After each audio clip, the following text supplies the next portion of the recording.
আজ প্রায় 2 ঘন্টা বিভিন্ন রায় পড়ার পর অবশেষে মৃত্যুদণ্ড ঘোষণা করল ঢাকা ট্রাইব্যুনাল। গণহত্যা ঢাকার আন্তর্জাতিক অপরাধ ট্রাইব্যুনালের রায়, মানবতা বিরোধী অপরাধ গণহত্যার প্রমাণ। গণহত্যা মামলায় বাংলাদেশের প্রাক্তন প্রধানমন্ত্রীর মৃত্যুদণ্ড। 5ই অগস্ট দেশ ছাড়তে বাধ্য হয়েছিলেন শেখ হাসিনা। জুলাই আন্দোলনকারীদের উত্তাল আন্দোলনে গুলি চালানো হয়েছিল, বহু মানুষের প্রাণ গিয়েছিল, আর সেইখান থেকে বাধ্য হয়েছিলেন দেশ ছাড়তে।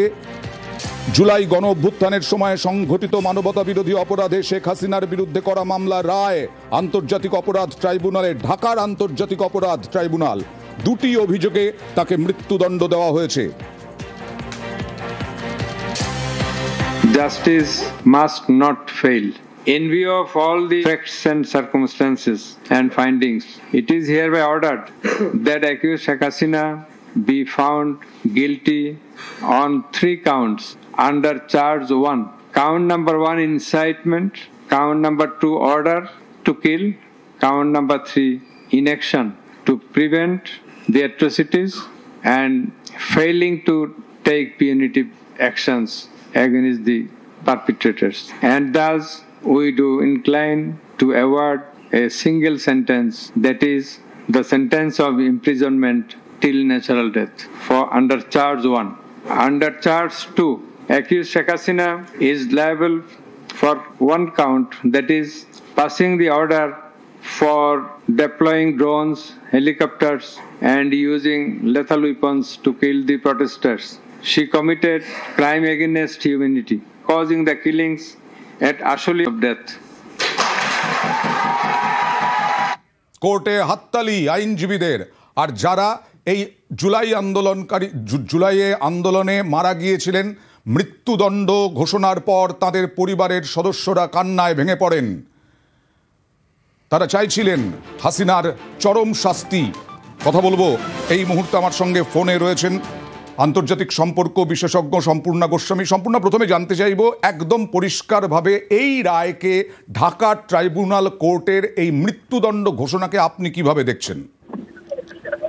দেখুন, যে চার্জেসগুলো হাসিনার বিরুদ্ধে আনা হয়েছিল এবং যেভাবে ওনাকে ক্রাইম অ্যাগেইনস্ট হিউম্যানিটি যে লেভেলটা ওনাকে দেওয়া হয়েছিল, তার কিছু একটা রায় প্রত্যাশিত ছিল। কিন্তু আমাদের আরো একটা বিষয় বুঝতে হবে যে এই যে কোর্ট বা এই যে আদালত বা তাদের যারা মানে লয়ার্স, অ্যাডভোকেট, যারা এই পুরো বিষয়টার মধ্যে জড়িত আছে, তারা কি আদৌ বাইপার্টিসান নাকি তারাও সেই জঙ্গি জামাত এদের মদত পুষ্ট? কাজে এখানে বিষয়টা কিন্তু অনেকটাই মানে পর্যালোচনার মানে ডেফিনেটলি একটা জায়গা আছে। কারণ একদিকে যেমন ঠিক যে ডেমনস্ট্রেশন উঠেছিল এবং সেখানে যেভাবে শেখ হাসিনা যে ধরনের অর্ডার করেছিল সেটা যেমন একদিকে অন্যায় এবং সেটার একটা শাস্তি প্রত্যাশিত ছিল, অন্যদিকে যে যারা শাস্তি দিল বা যে আদালত শাস্তি দিল তারা কতটা বাইপার্টিসান এবং তারা আদেও জঙ্গি মদতপুষ্ট এবং জামাত মদতপুষ্ট কিনা সেটা কিন্তু ভেবে দেখার একটা জায়গা আছে। তবে আমার মনে হয় যে শেখ হাসিনার এই মৃত্যুদণ্ড যদি আদেও কার্যকরী হয় তাহলে কিন্তু এটা বাংলাদেশের ইতিহাসের জন্য যথেষ্ট বেদনাদায়ক হবে। কারণ আমরা দেখেছি যে হাসিনার আউটের পরে যে সরকার, অর্থাৎ আদালত দ্বারা বসানো যে সরকার এসছে, তারা কিন্তু কোনোভাবেই বাংলাদেশের পক্ষে ভালো হয়নি। তো সেই দিকটাও কিন্তু আমার মনে হয় বিবেচনার সময় এসে গেছে। সম্পূর্ণ আসবো, আপনি সঙ্গে থাকুন প্লিজ। কি অপরাধ করেছেন শেখ হাসিনা দাবি করা হচ্ছে ঢাকা ট্রাইব্যুনালে, দেখুন। The core offense in the instant case is the crime against humanity. 5 charges were framed against accused Asaduzzaman Khan Kamal and Chaudhry Abdullah Al Mamun jointly. Charge number 1, incitement in order to attack and kill protesting students of Dhaka University and other academic institutions of the country, and also failure to take preventive and punitive measures, and thus killing hundreds and severely injuring thousands of protesters during July Uprising 2024, 14/7/24, at Gaurav Bhavan made the following derogatory remark. মুক্তিযোদ্ধার নাতিপুতিরা চাকরি পাবে না তো কি রাজাকারের নাতিপুতিরা চাকরি পাবে? Charge number 2. Order to use lethal weapon, drones and helicopters to kill the protesters and execution of the order. During the July uprising 2024, accused Sheikh Hasina held a conversation over telephone with Dr. A.S.M. Maksud Kamal, the then Vice Chancellor of Dhaka University. She mentioned that she already ordered to kill the protesters like the Rajakars, who have been hanged before. Charge number 3, killing 6 protesters at Chankharpur with lethal weapons. The protesters convened a program titled March to Dhaka to be held on 5th August.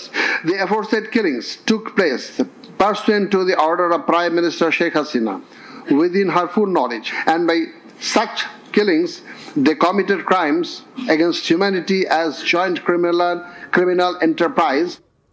সম্পূর্ণ এখন ভারতের কি করার আছে, কারণ ভারতের কাছে বাংলাদেশ মানে ইউনুস জামানা বারবার হাসিনাকে ফিরিয়ে দেওয়ার কথা বলেছিল, কিন্তু ভারত কোনো রকম কোনো মন্তব্য করেনি তা নিয়ে এবং দেয়ওনি।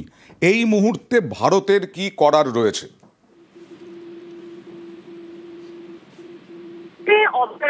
অবজারভারের যে স্ট্যাটাসটা মেনটেন করছে সেটাই আমার মনে হয় করবে, যদিও এটার এই রায়ের পরবর্তী সময় ভারতের উপর একটা প্রেশার আসবে বা শেখ হাসিনাকে এক্সট্রাডিট করার জন্য এবং তাকে দেশে ফিরিয়ে দেওয়ার জন্য এবং তাকে যে শাস্তি দেওয়া হয়েছে সর্বোচ্চ আদালতের তরফ থেকে সেই শাস্তি গ্রহণ করার জন্য এই প্রেশারটা ডেফিনেটলি ইন্ডিয়ার উপর আসবে।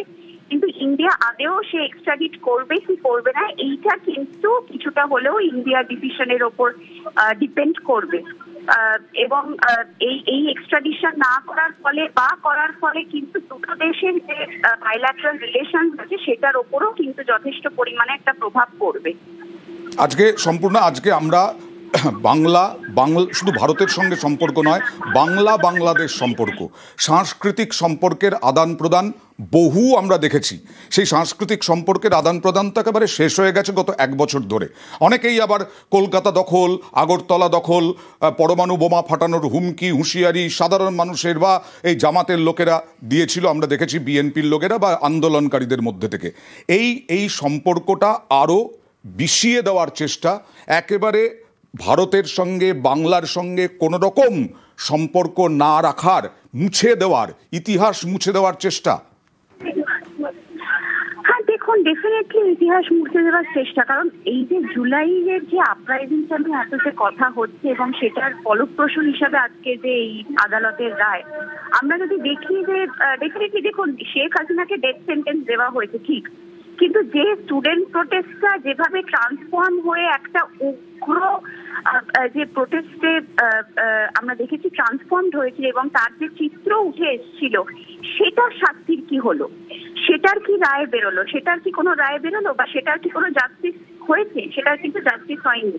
এবং এই পুরো বিষয়টার যদি আমরা একটা সিকুয়েল দেখি, সেই সিকুয়েল হিসাবে দেখতে পাবো যে বাংলাদেশের আভ্যন্তরীণ রাজনীতি, অর্থনীতি এবং বাংলাদেশের সঙ্গে তার পার্শ্ববর্তী দেশের যে সম্পর্ক, দ্বিপাক্ষিক সম্পর্ক, শুধু ভারত না, প্রত্যেকটা দেশের, মায়ানমার ক্ষেত্রে হোক, প্রত্যেকটা দেশের যে সম্পর্ক, প্রত্যেকটা সম্পর্কই কিন্তু নষ্ট হয়েছে।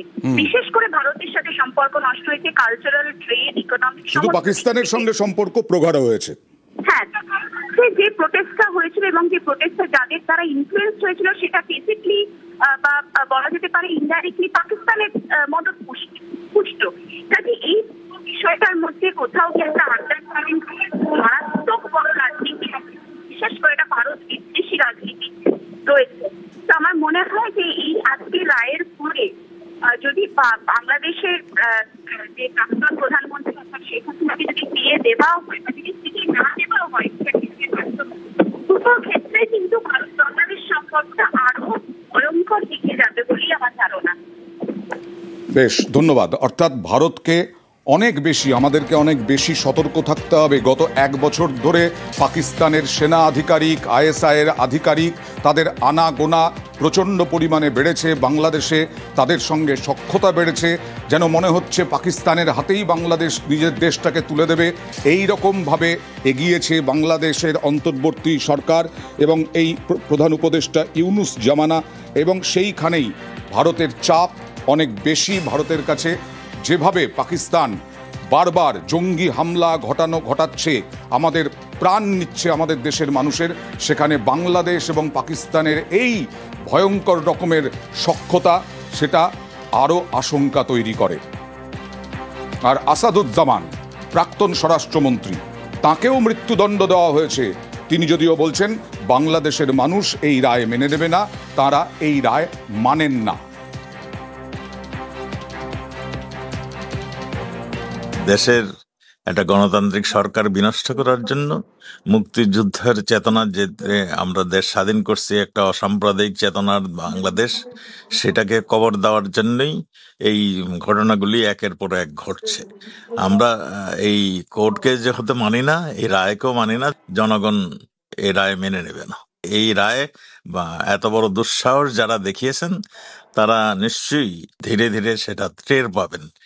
বঙ্গবন্ধুর হত্যার বিচার যেমন হয়েছিল, ঠিক তেমনই এগুলি যারা করেছেন, যারা এই ঘটনা কনস্পিরেসি করেছে, তাদের বিচার বাংলাদেশের মানুষ করবে। পুলিশের সেই সময় মহাপরিদর্শক চৌধুরী আবদুল্লাহ আল মামুনকে 5 বছরের কারাদণ্ড দেওয়া হয়েছে। কেন? অ্যাপ্রুভার রাজসাক্ষী হওয়ায় সেই সময়ের মহাপরিদর্শক চৌধুরী আবদুল্লাহ মামুনকে 5 বছরের কারাদণ্ড দেওয়া হয়েছে। এই মামলার 2 জন আসামিকে সর্বোচ্চ শাস্তি মৃত্যুদণ্ড দেওয়া হয়েছে। একজন আসামি, যিনি রাজসাক্ষী হিসাবে নিজেকে আদালতের সামনে উপস্থাপন করেছেন, সার্বিক বিবেচনায় আদালত তাকে 5 বছরের কারাদণ্ড প্রদান করেছে। আমরা মনে করি শহীদদের প্রতি, দেশের প্রতি, এদেশের মানুষের প্রতি, গণতন্ত্রের প্রতি, সংবিধানের প্রতি, আইনের শাসনের প্রতি এবং আগামী প্রজন্মের প্রতি দায়বদ্ধতা পরিশোধের স্বার্থে এ রায় একটি যুগান্তকারী রায়। এই রায় প্রশান্তি আনবে। দেখা যাক প্রশান্তি আনে কিনা, কারণ গত 1 বছরে অর্থনৈতিক দিক থেকে ভেঙে পড়েছে বাংলাদেশের পরিস্থিতি। মানুষ খেতে পাচ্ছেন না, আর সেই বাংলাদেশে আবার ধ্বংসলীলা চালানো হচ্ছে। শেখ মুজিবুর রহমানের যে বাড়ি, ঐতিহাসিক বাড়ি, যা আন্তর্জাতিক মিউজিয়াম করা হয়েছিল, তা তো গুঁড়িয়ে দেওয়া হয়েছে। আর এবার হাসিনার বাড়ি গুঁড়িয়ে খেলার মাঠ করার প্রস্তাব এবং আন্দোলন করছেন ওখানকার বাসিন্দারা, এবং পেলোডার নিয়ে আসা হয়েছিল ভাঙার জন্য, যদিও সেনা পুলিশ বাধা দিয়েছে। সেখানে সংঘর্ষ হয়েছে, জমায়েত হয়েছে জুলাই অভ্যুত্থানে অংশগ্রহণকারীদের, আর্থ মুভার নিয়ে জমায়েত আন্দোলনকারীদের, এবং সেই আর্থ মুভার দিয়ে ভাঙার চেষ্টা, হাসিনার বাড়ি গুঁড়িয়ে খেলার মাঠ করার পরিকল্পনা, সেনা পুলিশের সঙ্গে খণ্ডযুদ্ধ আন্দোলনকারীদের। এই বাড়িও বোধহয় বেশি দিন আর টিকিয়ে রাখা যাবে না। বারবার আন্তর্জাতিক সম্পর্ক বিশেষজ্ঞরা বলছেন যে যারা এই জুলাই আন্দোলন অভ্যুত্থানকারী, তারা আসলে একটা মাত্র 10% হতে পারে, কিন্তু আপামর সাধারণ মানুষ কখনো চান না যে ভারতের সঙ্গে সম্পর্ক খারাপ হোক, বাংলার সঙ্গে সম্পর্ক খারাপ হোক বাংলাদেশের।